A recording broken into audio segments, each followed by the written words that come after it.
Baby, we're good to go. Welcome along to the Mackem Football Show. This is going to be the new schedule going forward. I forgot to ask you guys to make sure you're prepared for a fun fact. Hope you have one off the cuff because that would that'd be good to go. Yeah, to be fair, fun facts could be made up on the spot and we can fact check them after. So you can make up a bullshit one if you want. I would never know. All right, welcome. We are game week 15. And the main topic of discussion today is the Coventry collapse. I guess the 2-2 draw against Coventry at the Stadium of Light just before the international break. And what we're going to do against Millwall to remedy it with all of the changes. So let's have fun. Fun fact from me. I don't know if it's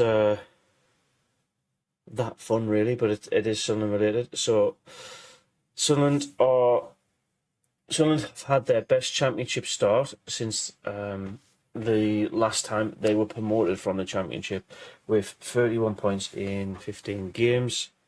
We have only 6 other teams ahead of us in the history books who've had more points at this stage.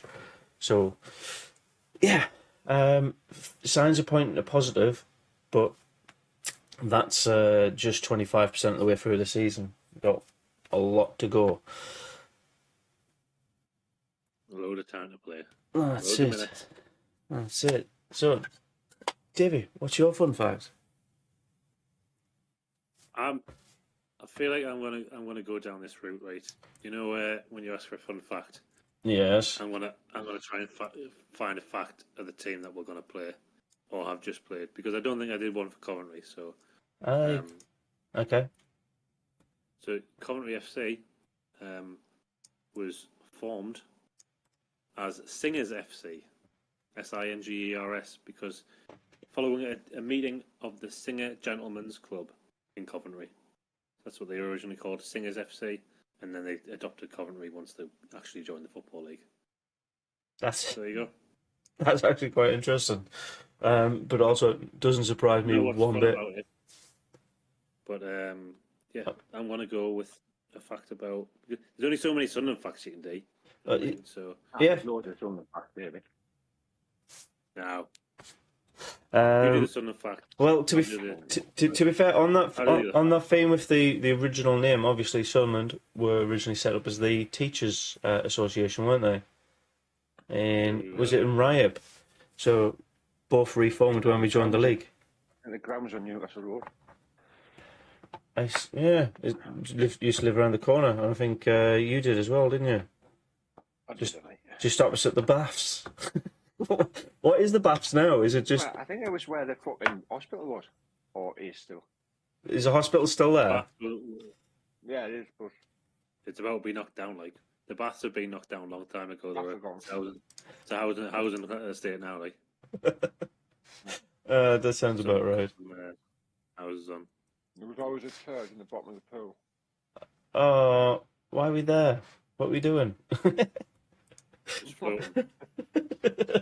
wasn't me.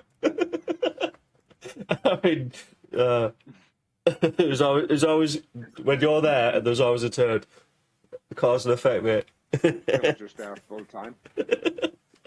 Maybe it was one of those pretend ones you get from the magic shop. It was just to prevent people getting in the pool. Go on then. What's your fun fact, Al? Okay, only because I watched this bloke on YouTube today. He was just talking about the redevelopment of Sunderland, because if you notice, the city centre's gone under, a bit of a transformation. Yes. New City Hall, bridge going over towards the stadium.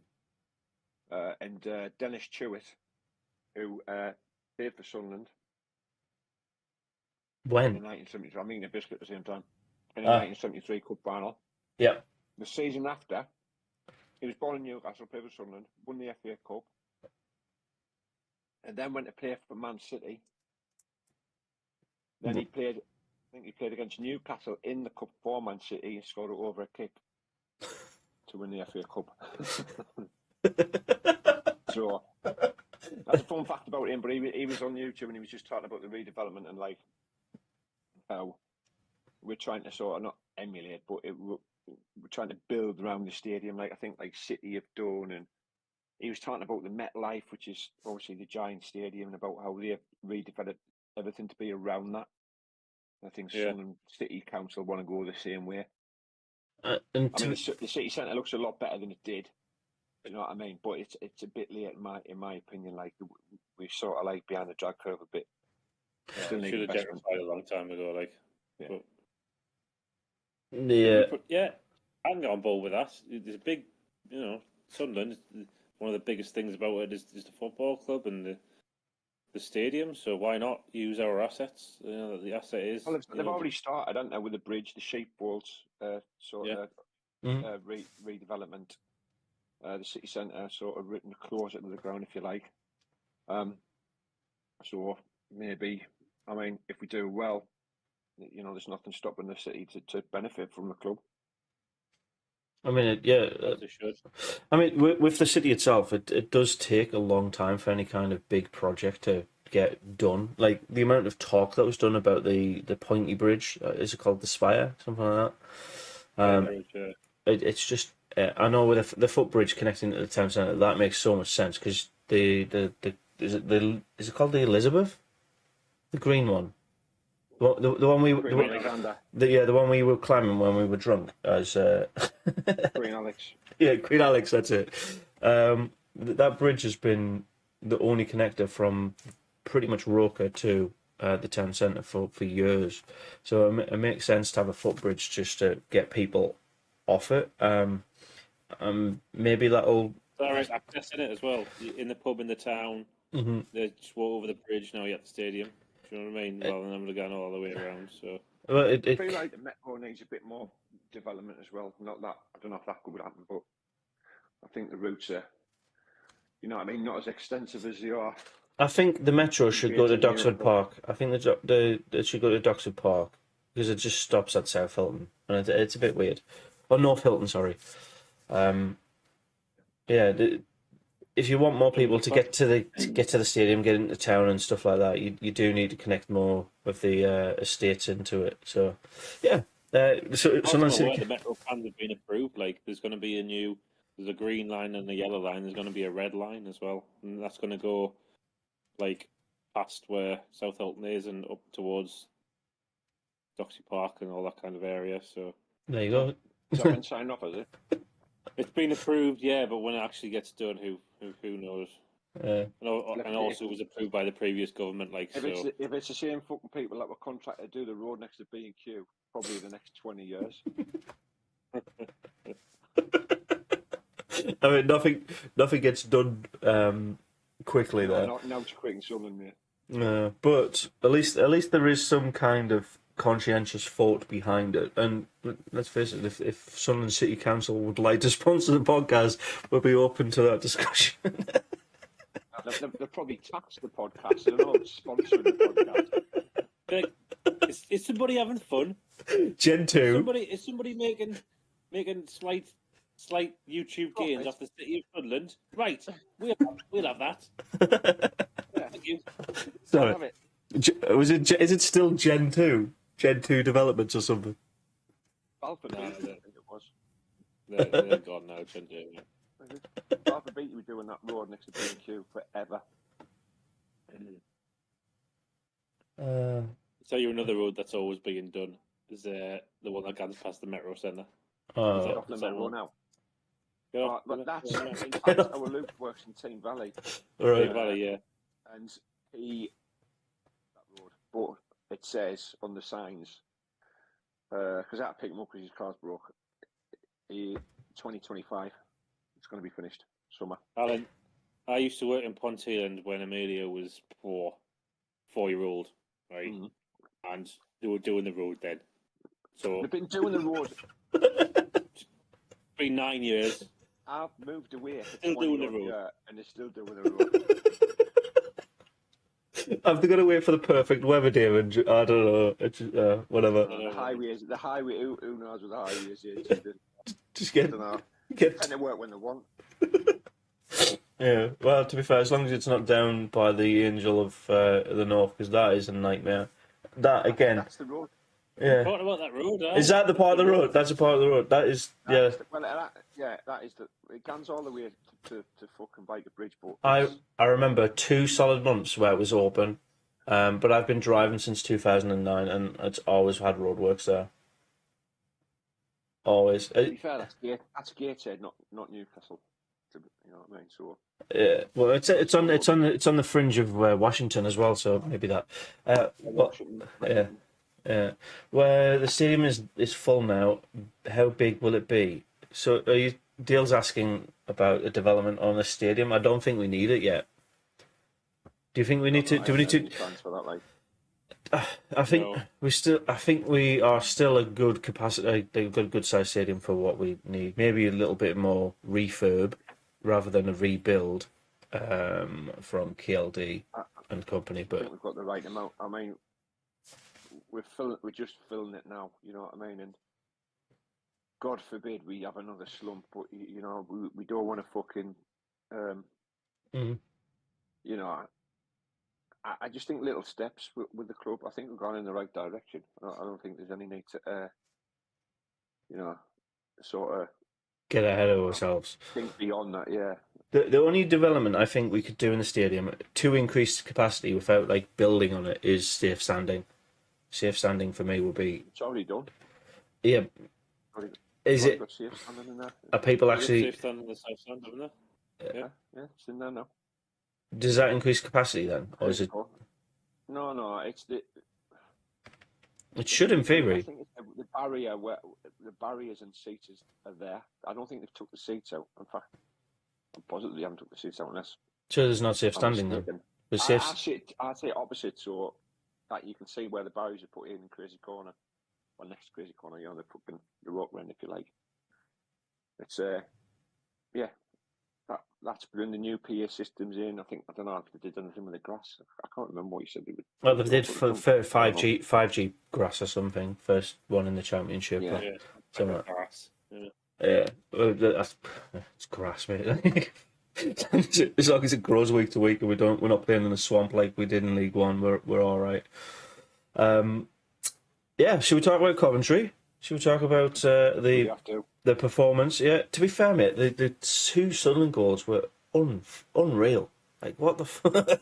I don't know if can you remember them? You got I remember Serkin's goal. and so Isidore's goal as well. I remember them both quite clearly. I mean, Isidore's goal. Isidore, his goal. That just the precision and like on the volley to curl it in at the top post. That you'll not see very often.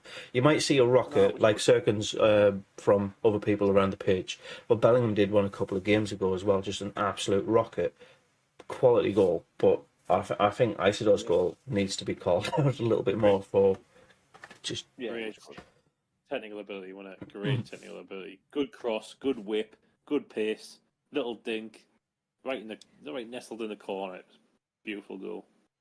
the pass and move as well, but in the build up, like the Coventry players had no idea what was going on. They were just existing. The whole first half, we dominated the first half. You know what I mean? It was clear to see, and I thought, you know what, we're comfortable at the minute. Mm-hmm. Now I don't know what happened at half time. Yes. what I will say, this is what I will say about their goal. Their first goal was lucky, right? The way it took a deflection and it went into his path, that was luck. It had nothing to do with. Although Coventry was sort of pushing forward, it had nothing to do with good gameplay. It was a fucking deflection off one of our players. Can't remember who it was, and he was like, "Oh, cheers, mate," and that was it. I think it was Hume. So Hume was on the edge of the box, and it goes to the other defender in the middle of the box with was it Wright, their player Wright, and he just half chances at low driven shot, and everybody's kind of like, oh shit, it's a half chance that he took. That was Yeah. It was like Alan said, it was just unlucky because 09 was in a good position. If the deflection hadn't have like almost moved out of his path and round to the right hand side of where he was, because once that deflection goes past and the guy picks the ball up and goes, "Oh, I've got the ball. I'm in the box now." got time to turn and shoot now. I don't know whether I would blame the keeper on this one, but when we talk about the second goal, I feel like the keeper could have probably done a little bit more. But just unlucky for the deflection. On the first one, yeah. Is what it is. Yeah. The second goal. This is the first time I'm gonna have a go at Brie and whoever's advising him, because You're taking the words out of me mouth here. Yeah, you're taking the words out of me mouth here, mate. Thank you. we went. Sorry, That's good. 5 at the back. We went 5 at the back, and I was like, because Brown went off. I remember that, and I remember I think Mundle went off Brown and Mundle. They both went off at the same time, and they're both out until Christmas. Right, I was like, right, okay. The only thing we can do here is push 09 into the middle of the park. And then after about 5 minutes after he made the subs, I can't remember he brought it, but he'd been Cully on, and I can't remember who else he brought on off the top of my head. Ballard, yeah, sorry. Yeah, Ballard. So I was like, right, okay. 09's going to definitely push in the middle of the park here. And I was like, after about 5 minutes, I was like, he's gone 5 at the back. And then I'll tell you how I knew, because the pressure we were fucking soaking up, like I could see on the other side of the pitch, I was like, there's 3 or 4 Coventry players got the ball and there's no pressure on them because there's no fucking midfield. You know what I mean? And then we just invited. That's the first time he's sort of like danced to their tune, if you like. You know what I mean? Instead of playing how we should play. And that pissed me off. That really pissed me off. Like, I know we're still top, aren't we? Yeah, we're still top. We are still top, but it's so tight now, and it's fine margins. I just think, you know, I don't know what it is with the midfield. In fact, the midfield at the minute, it looks the weakest part of our gameplay. Like, you know, we're struggling a little bit. You know, the injury to fucking Brown, Job's suspension, fucking, you know, his reluctance to put 09 in the middle of the park. And plus, I think someone said Hume's out this week. Is that right?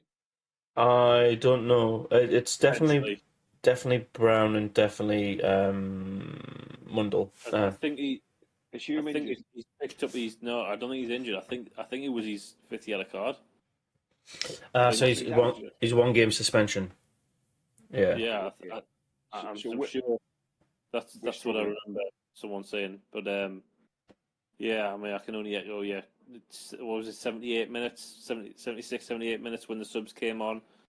Go 5 at the back, that's 15 minutes. Plus, if you remember, there was a hell of a lot of injury time as well. I think it was 9 minutes, wasn't it? So we're looking at 25 minutes of soaking up pressure to try and see out. Why though? Why do that? Why don't you just play the game? Push 1 out in the park and play how we've been playing. So yeah, my 2 cents on him is he at half time 2-0 up, playing great. It's all Sunderland first half. Let's face it, we had a quality first half. I think he thinks the job's done at that stage. That's the only mentality I can got it. No, because you got to look, if we were to maintain that, why would we like sit back, invite pressure on, make changes that, like you said, make very little sense? We're going into a new system mid game when we know the current system of a 4-3-2-1 works. It just tactically, Le Bris got it completely wrong in this game, and I think we're all right with 1 or 2 games being like that. Like it's fine. You can make a couple of mistakes. It's just making it 3 draws in a row where some changes might have made a bit of a difference. I know we've already talked about it in the previous podcasts, but the Bellingham getting sent off in the QPR game, yeah, okay, that's 20 minutes where we're unlikely to score down to 10 men, but the first 60 minutes of that game wasn't great. And then we come into the Preston game, and we just try and absorb the pressure away from home. Picking up a point away from home, fantastic if you look at it like that.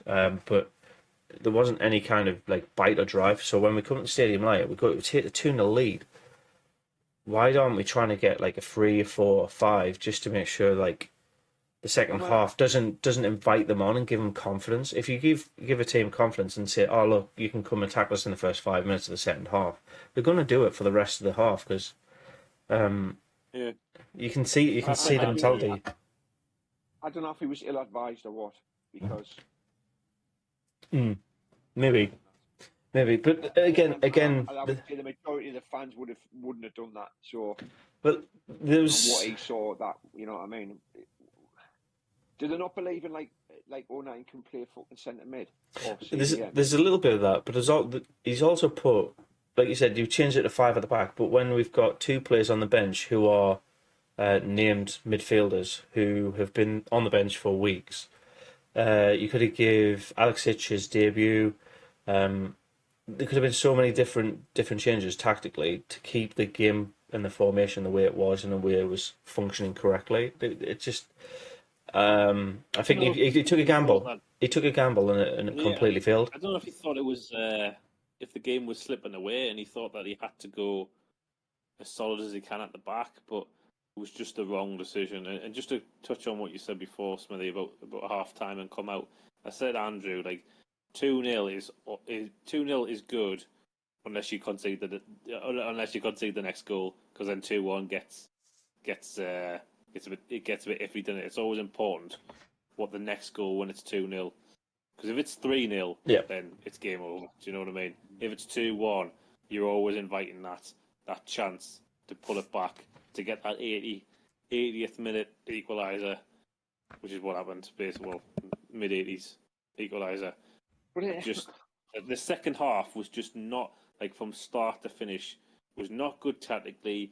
I don't know what they must have changed something at half time, Coventry, because they came out and tried new things, and we just sat and went, oh, this wasn't what we were expecting. Like, we were expecting to just continue as it was, and nothing really changed. And we had a few chances, and we'll talk about like Connolly was through on goal, didn't shoot, tried to square it. I think there was another time where Connolly had an opportunity for, I think it was, we'll call it a half chance to give him the benefit, but again, he could have had a shot and he chose not to. I can't remember who it was. There was somebody else who was steaming through on goal before they equalised.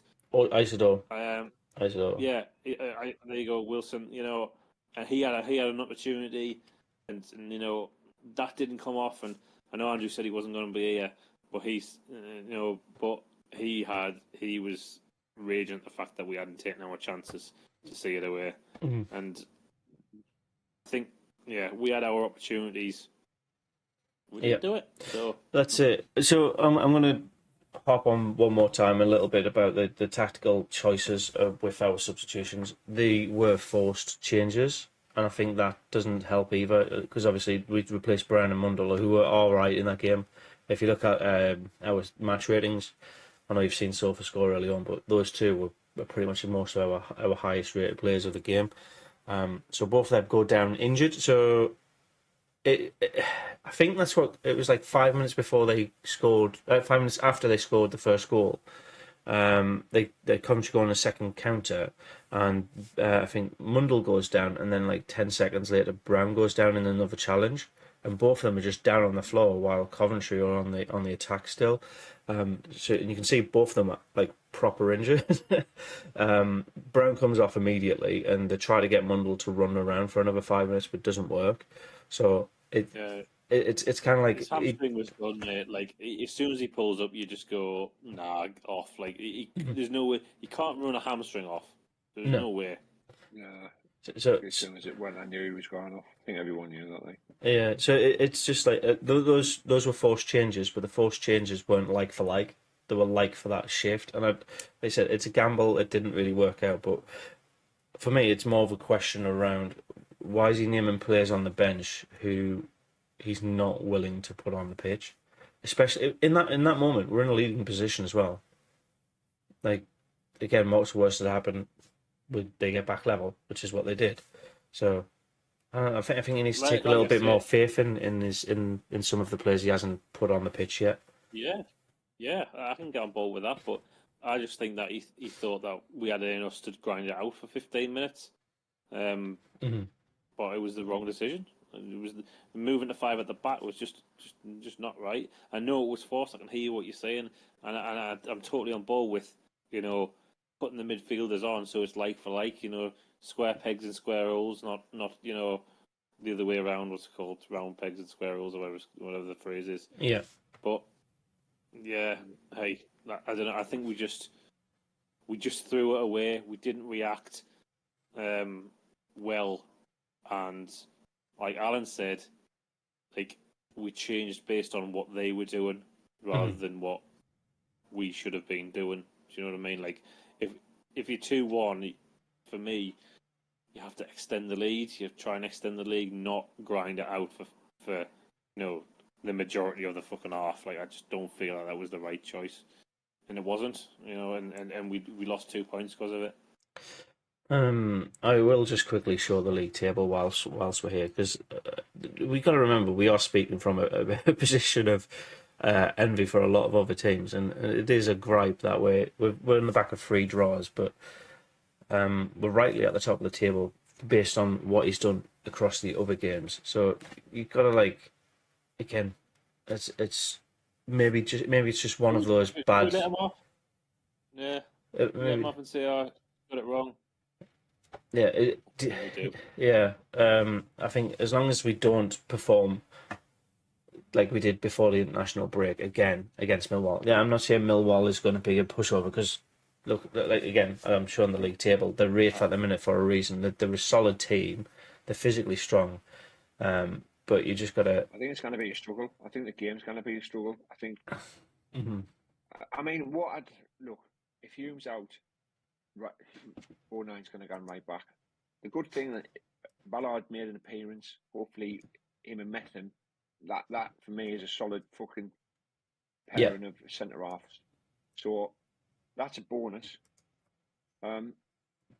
Is Pato back? Is anyone know about Pato? No, I'm not saying Mill's doing a bad job, but you know what I mean. Is there any inclination that he's going to make an appearance? I've not heard anything. I'll have a quick look. I thought he was out for a Yeah. little while, to be honest. But I don't know what he was out with. All right. It wasn't. It wasn't That went like a announced. bit mysterious. Yeah, nothing was really said about that. I don't really know what's going on there. 5 Hopefully it's hours not lost. ago, Reggie Le Yeah. Bris issues exciting update on Anthony Patterson's situation ahead of Millwall. Nice. Right, and Okay. the exciting update was this. I'll tell you when it loads. Okay. Reggie has revealed that Anthony Patterson is available for selection for the trip to Millwall on Saturday. Okay. Then that's good news. I mean, would you go back to Pato? Yes. Yeah. Yeah. I think we all kind of agree on that as well, because we said it in the watch along that the testing of Moore in the couple of games. Yes, he's kept clean sheets, which is exactly what you want from a goalkeeper, but he wasn't really tested that much. He did one of those saves for the cameras, but I mean, Paolo's made I think mistakes. Pato saves their second goal, by the way. I think Pato's in goal. He saves. He reacts quicker, and he saves the second goal. I know the second goal came from. I know they had a lot of possession, but it came from almost nothing. It was just came in. The guy ran in. It was unmarked. But saying that, I think Pato saves it. I think he gets down. It was past Mill before he could even do anything about it. Yeah. Yeah. That's it. Yeah, I think we do go by Pato. Yeah, let's talk about midfield then. So Yeah. obviously we know we're missing Job. Riggs back in the frame. Neil's back in the frame. So is it time for Alisic to make an appearance? Yes, mate. Yeah, I don't see why not. He's been on the bench for 10 games now, if not more. He's been Has match anyone ready. seen him though? Like, has anyone seen him pre-season? Has anyone seen him in the 21s? Has anyone seen him like where he used to play? The only times I've seen Really him clue. is at the no, like when they do the training ones at the Academy of Light. It's literally just running around in circles and taking some pop shots at in bibs. It's not actually at games or anything like that. It's just proper training. So I don't think I've seen him either, to be honest. But if he's on the bench, he's match. surely we must give him a let's put him on. If he's a midfield player, let's give the lad a chance. Do you know what I mean? Let's not try and I'm not saying fucking I'll come on to Connolly in a minute, but Connolly sort of like I said it a few weeks ago, he's jumped ahead of people and not doing enough. And when he came on, in fact he did come on against Connolly, didn't he? Yep. He did. Yeah. So when Wilson's down the centre, his press he's athletic, he's quick and strong. His press is quite, I won't say intimidating, but it puts pressure on whoever's got the ball to get rid of it. Connolly doesn't do that. Connolly was on the pitch, and I didn't see him press once. It was like half-hearted. Do you know what I mean?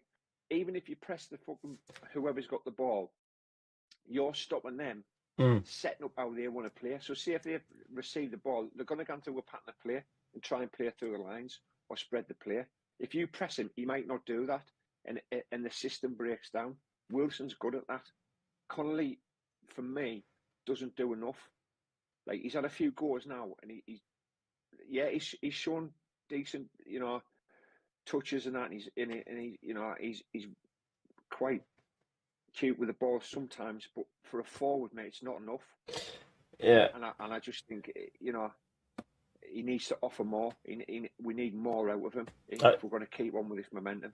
100% agree, mate. And it's going to sound like I'm beating a dead horse on this standpoint now, but Connolly is a second striker along with Rushin. Both of those would only play well with another striker, with them to support. They're not a lone striker. Connolly needs Isidore there, or Meander, or whoever we put in, with some big, tall, physical holder up of the ball, and they can break through the lines. That's what their job is. But if they're only ever breaking through the lines, they're constantly coming up against 2 or 3 slide tackles, and I don't think he's got it in him to do the Messi style dribbling into the box. Don't get me wrong, he can strike the ball. Anybody can strike the ball, but he's not currently switched on to the pressure and the tempo of some of the opposition he's coming up against. I don't want to see Wilson out wide against Millwall because Munnell's not on the pitch. Obviously, he's injured. I think we will, Alan. I think he'll start. I don't want to see that. I don't want to see that. I want to see him through the fucking middle. I think we'll see Meander up top, and I think we'll see Wilson on the wing. To be honest. Well, why not just fucking put Watson on the wing? You got Watson and fucking Roberts and put Isidore up top. Like if you can't keep like I said, you're using the same players and we're doing well, but you've got to the options you've got. You've got to give them some game time, because why you put them on the fucking bench in the first place? If you're not confident enough to put that bloke on the pitch, why is he taking a spot on the bench? Do you know what I mean? Exactly. That's why Alisic and Tommy Watson, that their natural positions are winger and midfielder. They should be on the pitch. I don't want to see Wilson out wide. You know what I mean? I don't want to see Connolly starting. So, let's see what they do this weekend. We need to go and well with a strongest team. I get it, but if you put players out of position, your team's not going to be the strongest. You know what I mean? Trust in your fucking players, and if they're not good enough, go out and get someone in January. Now, I know I've heard a fucking lot of rumours about Henderson coming back, as you see it on the other YouTube channels. Yeah. For me, that would be great. A great acquisition for the middle of the park. One, he's fucking. I know he's at the end of his career, but he's amassed so much knowledge playing at Liverpool at a higher level, and he's Liverpool's captain. He was England captain for a while as well. So he's got the credentials to lead, to get us over the line. That's what we need to get over the line. Like, I don't want another season of, you know what, it was a good season, but we were nearly there, but maybe it wasn't our year. I don't want to fucking hear that. Like, I hear it every I mean, you know what I mean? I've been a Sunderland fan that long. I just get bored of it. So we're in a position now where we should be going for the throat. We should be fucking saying, right, if we get this player in the summer, it doesn't have to be Henderson, in the winter. It doesn't have to be Henderson. Anyone to get us over the fucking line, go out and get them. Do you know what I mean? Yeah, I'm just trying to equate it. Like the season feels like I don't know if it's like this for yourself, but it doesn't feel like we're top of the league. There's some kind of negativity still like lingering there, and I don't get it. Just because we're eternal pessimists on the band. But we'll have a good game and that, and we're going, I could have been better. Who we got next week? It's tight. We never like sort of get carried away with it unless we actually do something like, we've been promoted. Oh, You know what I mean? I think I will be comfortable like at top spot when we have like 10 points clear of the playoff of like third place. Other than then, I'm still nervous week to week because the games come thick and fast. Anything I say this week could be done in 7 days' time when we've played 3 games. You've got to lose back-to-back games, haven't you? You've got to lose back-to-back games, and then and then that's it. Look at the table. I know you were showing it earlier on, but like ourselves and Sheffield United, 31 points, Leeds 29, Burnley 27. We lose 2 in a row. Burnley, Leeds, Sheffield win. We're back down in the fucking playoffs, and then it's like, exactly. Then we're in the playoffs positions, and then we might start getting getting antsy. We draw a couple or win one, and we're around about there, and then we're by the end of it, after Christmas is going, actually we're probably going to end up with the playoffs, rather than the top 2, which is we've got a very strong team. Like, and I know outside of Sunderland, people will be going like, "Oh, your team's really good. You've got Job, you've got you've got Meffam, you've got Mundell, you've got all these guys. You've got a strong team, but it's just the Sunderland way to have that strong team, but knock it out of the line. I think. Yeah, and I don't. It can always be stronger. You know what I mean? It's like we just need to like get. I mean, I know they've got a plan. Obviously, they've got plans. We're doing well, but I don't want them to like relax on it and say, "Oh, well, we tried this." Yeah. For anything, just say, "Look, you can play at the end of the season. We'll put you through your coaching badges." Yeah, you know what I mean? That's it. Give him a fucking, give him an incentive to come to Sunderland, because that's probably what he wants to do. He wants to go into coaching. I think he needs to. I think he needs to. So let's facilitate that, but let him come to the club, because other players will learn from him. 09 will learn from him. You know what I mean? Dan Neil will learn from him. It'll be a good acquisition, and I just think it'll be a missed opportunity. He's just fucking languishing in a shit Dutch league, doing what? I mean, he was in the Saudi league the year before, like, yeah. Yeah, obviously getting paid well, but I challenge him for the title. Is he playing? You know what I mean? Yeah. What's his situation? I don't know. But if he's available, I'd fucking go and get him. I think Henderson's a good shout for that more longer term leadership side of it, rather than game to game. Because when we've got everybody fit who's currently in the squad, I don't think he breaks through. I think we've got Rig, Bellingham, Neil, who are the top 3 favourites in that centre of the park. If one of them's injured or suspended like they are now, he's the perfect replacement. Alexic is not getting chosen for a reason. We spent a couple of million on him. He's not getting chosen. Whatever that reason is, it'll not be broadcast because it's just going to compile on more doubt, I guess. But Henderson coming in makes sense. And on that, in the striker position, Dale brings out a good point. Meander scored, but we haven't seen him ever since. Like, why have we not seen? Why have we not seen Meander? He scored a goal. You should be rewarding the players who have been doing their job effectively. He scored a brace, didn't he? But Isidore came in, and then now he's gone. He's playing the same position as Isidore. So who would you rather on the pitch, Isidore or Meander? Does Meander play out wide?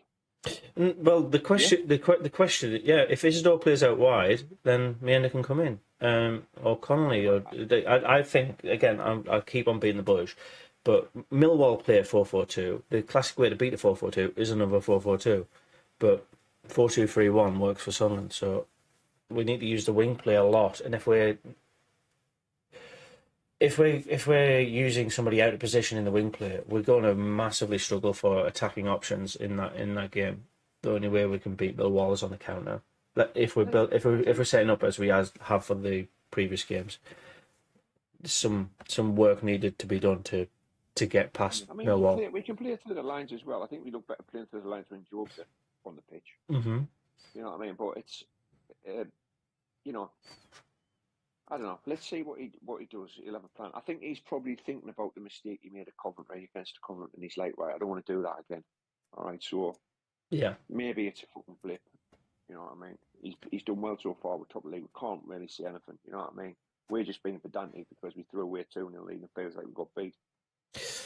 You know, Look, so look, let's just see what he puts out against Millwall. But all I'm saying is to the club is let's fucking get over the line this year. Let's, you know what I mean? Don't let it. We're in a good position. Don't let it slip away. Aye, agree. Should we talk about Millwall then? Do you want some Millwall stuff? yes, please, mate. Yeah, let's go for it. I'm just looking So- at the Millwall record, like us, Sunderland versus Millwall. Okay, you check that out. So Go on they've then. won 4 of the last 5, right? But here are the scores, right? They drew the last game with Stoke 1-1. Okay, so here are the 4 games that they won: 1-0, 1-0, 1-0, 1-0. Ali. So Arsenal then, pretty much. The game before that they drew 1-1. The game before that they drew 0-0. The game before that they lost 1-0. We're talking about a team. It's a 1-goal swing or a draw in the past 10 games. Sounds solid defensively then. Yeah, I mean, I'm looking at their squad now. Their highest rated players: defender, defender, defender. Their top 3 rated players are all defenders, and then the one after that is our mate Duncan Watmore. Roadrunner. Yeah.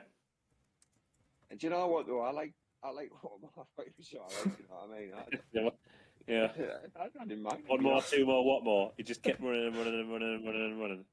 But look, I like to see excellent players do well, unless the Mags obviously. But fair play to him. Yeah. As long as he doesn't score against us at the weekend.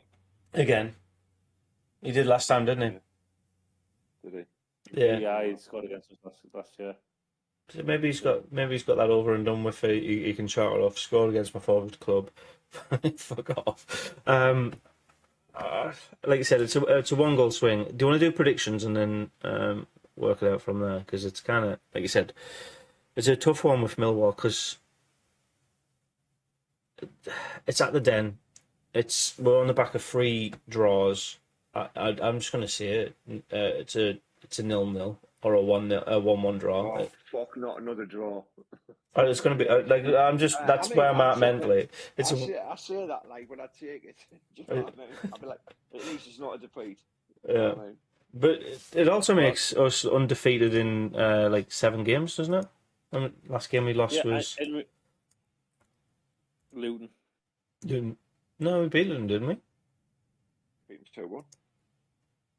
It was last game we lost. Last game we lost was Watford. What? Yeah, we got beat off Watford. We beat 2-1. We got beat off Watford 2-1. That's it. I'm thinking 2-1, but yeah. Watford. So that's. We are.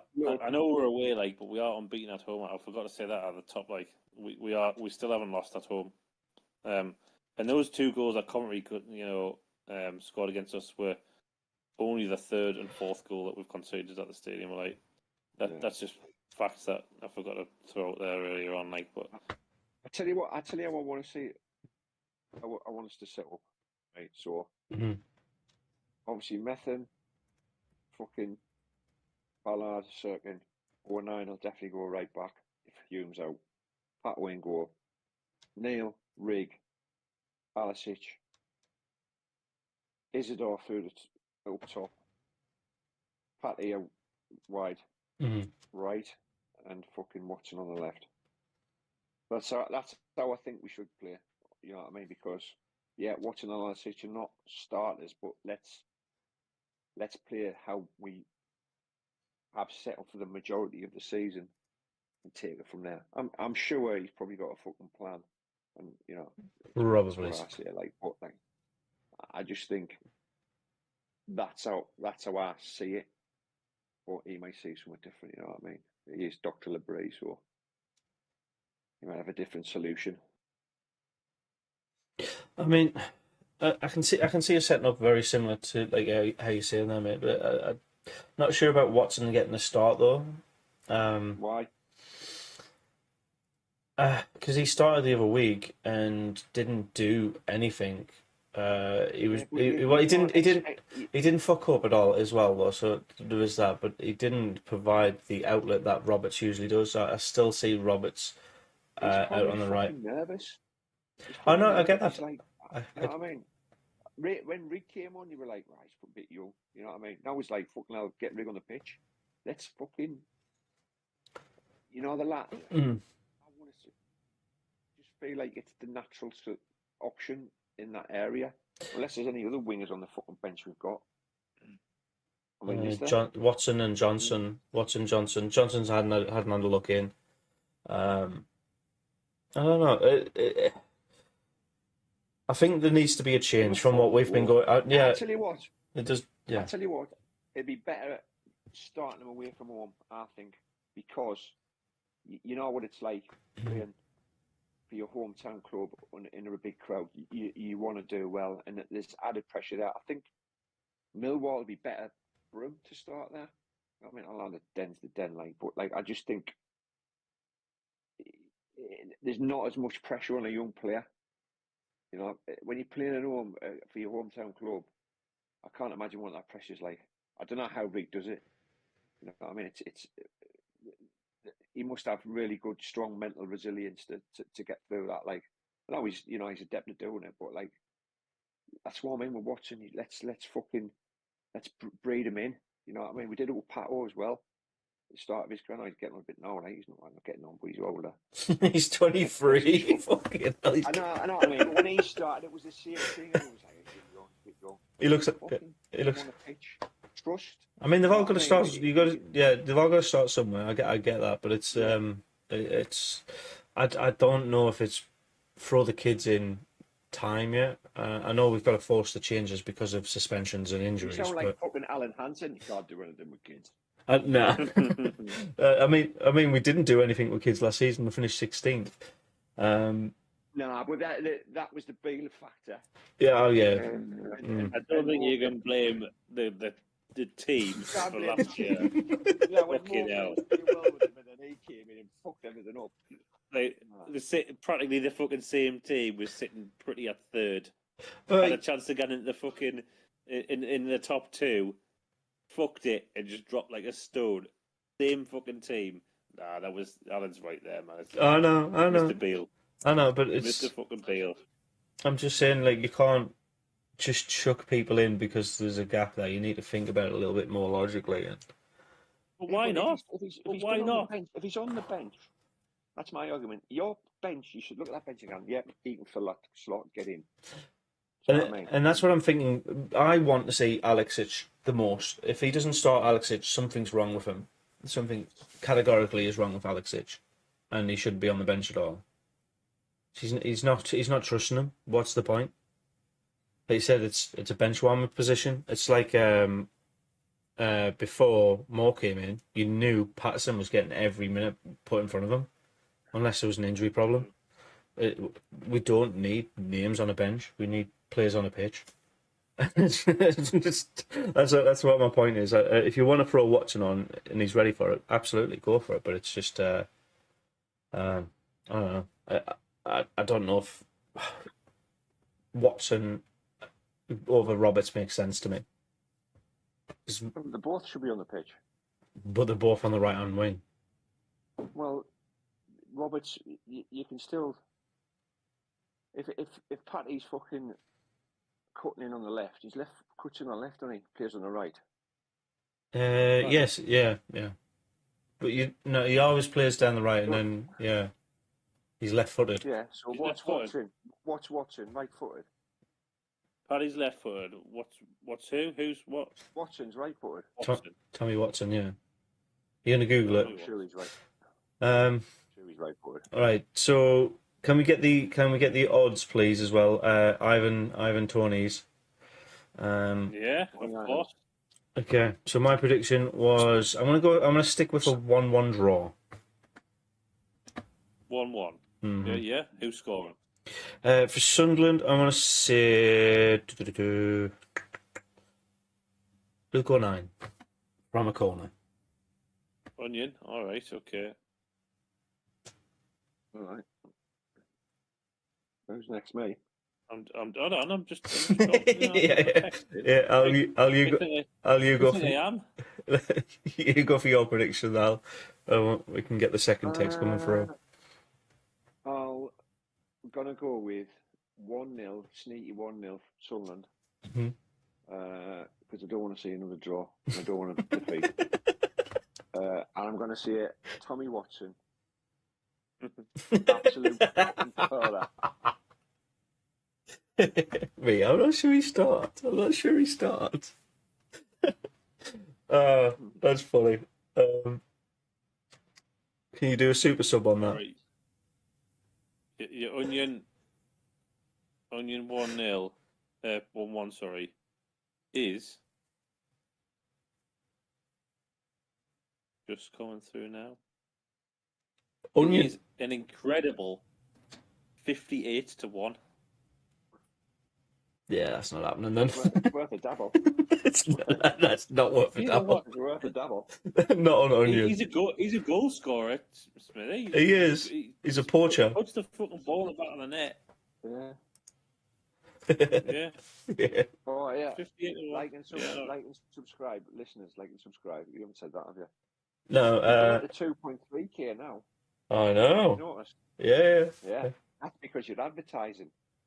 Because I'm saying like and subscribe during the watch along, which is nice. Yes. Exactly. Like and Keep subscribe. doing it. Let's get you up to 3. Yeah. Just keep ticking over. Right. Well, what we say 1-0. Let's keep it real, though. You know what I mean? 2.5 by Feb. That would be nice. There's quite a lot of fucking podcasts now, or whatever. Oh no, they're all popping up, aren't they? There's fucking loads of them. There you go. Yeah, I mean, fair look. It's good for the club, I guess. You know what I mean? It's. They're popping up, they're popping up because we're on the upward trajectory. And we're like, oh, can I buy? But where were you? Where were you when we were in the dumps? Where were you when we were in the dumps? You know what I mean? Like, come on. Anyways, you can say that later on. I was here when we were in League One. What are you doing? 47-1, Alan, for 1-0 Tommy Watson. That's not that different from Luke O'Nien. Shorter was that? Well, he's a forward, isn't he? Yeah. Right. Dale has asked in the chat as well for Wilson and Grigg 2-1. Greg. Rig. Yeah. He actually put Greg. He put Wilson. His actual comment is Wilson Greg 21. So Wilson Isidore, okay. Chris Rigg. Yeah, okay. I'm asking Tony right now. So 2-1, and we've got Wilson anytime and Rigg. Will Grigg. Chris Grigg. That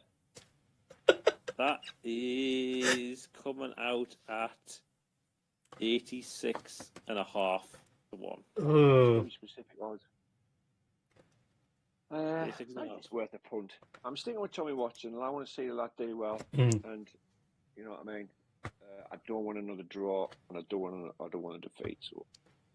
I think it'll be close. It's going to be a tough game.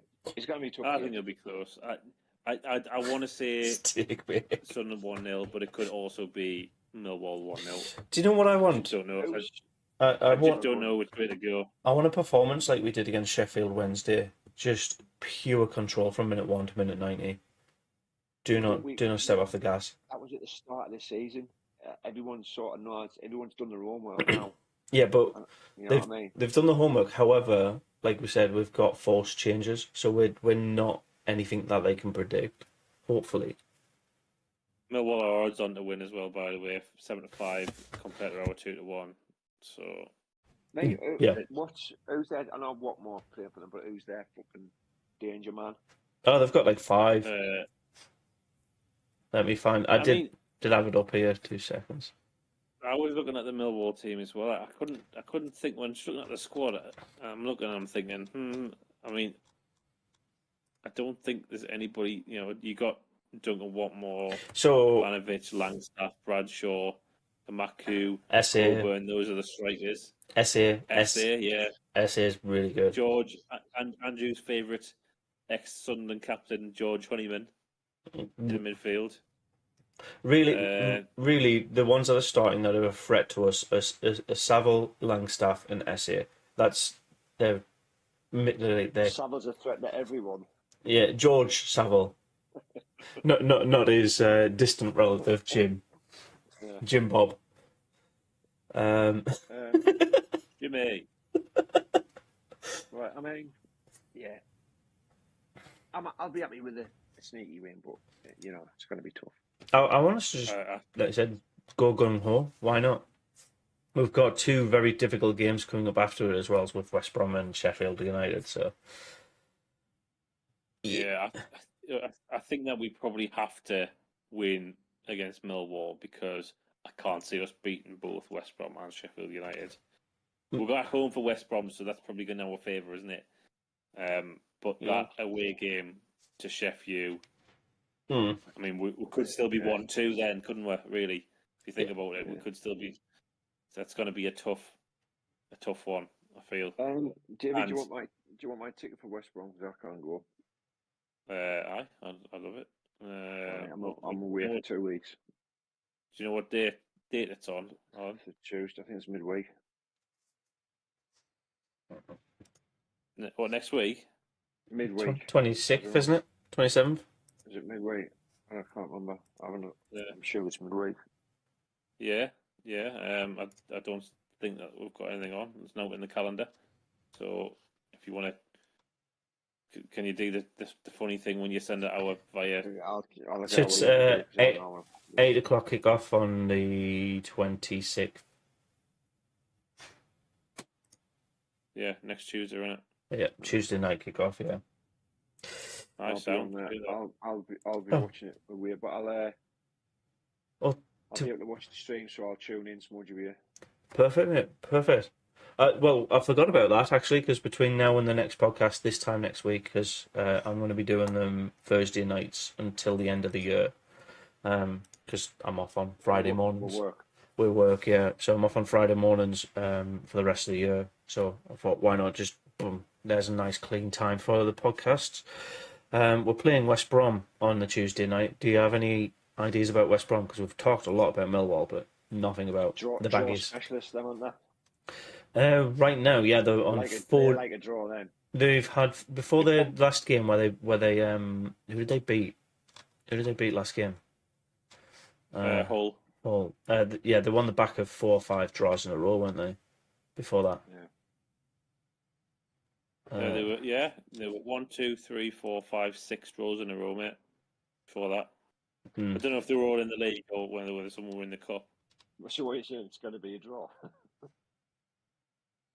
Oh no, Callum Styles plays for West Brom. Oh,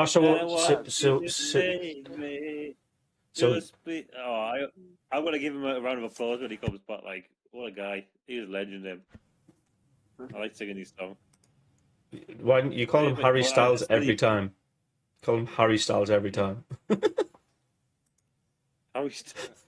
Oh, Darren Styles. Darren Styles. Oh yeah, that's it.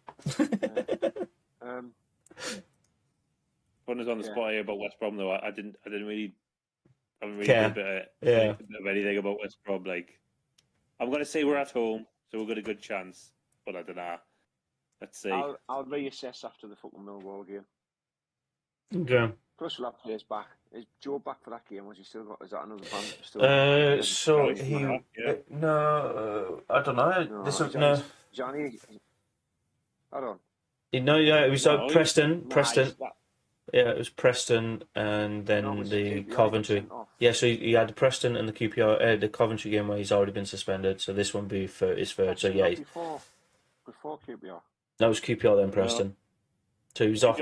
So he's already missed 2. Preston and Coventry. Right, he's going to miss Millwall. He'll be back for West Brom. Right. Okay. Also, Hume will be back. Hume will be back. I don't think anybody else is injured except for the. Well, to be honest, that's good though. Like, it's just let's this next game is probably going to be the trickiest. Obviously, back after the international break, he's got fucking manager of the month again. I fucking hate it when he gets that. But he's already You know what I played. mean? He's already played the game. His game was the Coventry game, or was it the Preston game? Well, the international break. You know Yeah, what I mean? yeah. I don't know. I'll reassess after Millwall. Yeah. Cool. Good. Okay. I'm going to say Sunderland might win that West Brom game. I guess good positivity, mate. I don't know. It's the vibes you get. I'm not sure about the Millwall, but the West Brom I am quite happy about. But again, there's 90 minutes of football and people get injured in between. So yeah, we'll see. There you go. I'm leaning on our unbeaten status at home. So in a drive for us to have a good game against West Brom. Yeah, you remember we thought that we would get fucking turned out by Burnley. We did well. Thought we would get turned out by Leeds. We did well. You know. Did we do well against Leeds or did we get lucky? Look, bit of both. We got something out. We got something out of the game. Yeah, that's enough. As long as we get something out of these next 3 games. Right, I'm going to say last question because obviously it's getting on a bit. But out of these 2 games coming up, what's obviously the dream is 6 points, but what is acceptable out of that? Is 2 draws okay? Is a win and a loss okay? Like what's your vibe? You can't. I mean, if we have 2 draws, we have 2 draws. I can't. You can't. I'll be like I said, the Millwall game, the draw. I'll be like West Brom will probably be slightly a bit more upset because we're at home, and I think we should try to win every one game. We should be trying to win every game, but yeah. Yeah, I know what you're saying. Yeah, but what's a draw away from home is always more acceptable than a draw at home. Okay, so are you saying 4 points then is what would be? Yeah. 4. I'd be like, yeah, okay. We did decent. Okay. Yeah. Which means we I think I'm on the same vibe. I'd be happy with 4. I think if we won 1 and lost 1, I'd be more. Would you be happy or more pissed off? More pissed off than 2 draws. No, a win's a win, though. You know what I mean. So I take a win and a loss, but I'd like to take a win. Yeah, but a win and a draw is probably what I want. You know what I mean. Okay. All right. So I think if we look at it though, it is 2. We're not saying that. I mean, every game is a winnable games, you know. But I could see a route of us beating Millwall, and I can see a route of us beating West Brom. So, fuck it. Like, I think 6 points. Let's go. I'll be happy with that. There you go. Perfect. Great chat. 6 points needed, says Dale. I think that's it then. We're doing the watch along on this channel, obviously, naturally, as we always do. What time is it? It's a 3 o'clock kickoff in the UK, isn't it? Or is it the late kickoff? Yeah, I think it is 3. Yeah, I'm sure it's 3. Yeah. Yeah. So I'll see you on the 3 o'clock kickoff for that in 2 days' time. Yeah. Or a day and a half Is time. there not a fucking Sunderland supporters club over there? Probably. So we got an email, and I don't want to email. It's just a weird archaic thing. There's a page on the website, on the Sunderland website, for getting in touch with fan groups around the world. It's quite interesting. You should be doing that while you're there. Yeah, but then I can't do the watch-alongs because all they'll do is meet up for the game. So. Yeah, but you could do Discord. Do you know what time the games are here? Do you know how antisocial the game times are? It's like 2 o'clock in the morning. I'm at someone's house for like tea and biscuits and that. Just set up. 2 o'clock in the morning, lad. I think you should do it. I think you should get to find out people then and say, hey, look, I do a podcast, or do you want to kind of do a watch along in your house?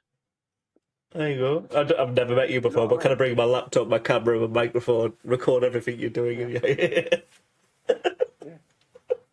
Why not? I'll reach out to them because there's more Mackems are here. There's actually a lot more Mackems than Geordies here. I'm fucking right. There should be. Got taste then. Yeah, they've got decorum. Yeah, I think that the Saudi thing kind of put them off a little bit of the mags, but you never know. Anyways, there's a London supporter group as well. Yeah, the London supporter group is massive. There's like a couple of hundred people in that. I know that because of We need to be global, mate. We need to start competing. Fennis is in London. Fenwick. Fenwick Fendog told us about it. He needs to come on here. He's very articulate. I'd like to get Fenners on. Do you know what I mean? For a chat. He's a right bottle job, though. Fenners, get your company. I'm not going to shout them out until you're on here to sponsor the podcast.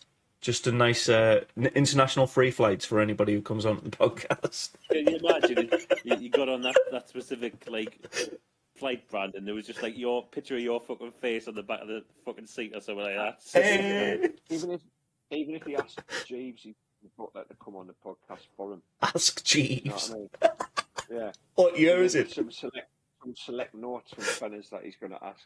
1997. Yeah. Do you know about Fenners' butler?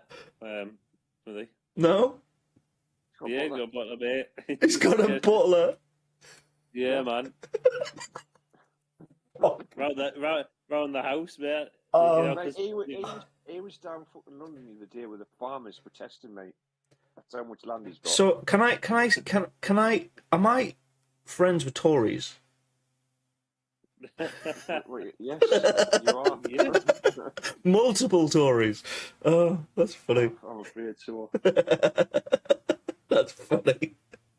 Let's not bring politics into this lovely. That's even more interesting. If you start mentioning politics to Andrew, fuck, your hands on right now. For Christ. Get the red flag out, mate, and start calling people comrades. Keep it flying high. On the comrade. Alrighty. I tell you what, there was actually Starmer versus Farmer was good, like in the old in the papers. That was funny. That's fucking hilarious. Right. Anyways, right. Okay. Enjoy your nights. Catch you on the watch along if you're there, and see you on the potty next week. Right, man. All right, Yeah, boys.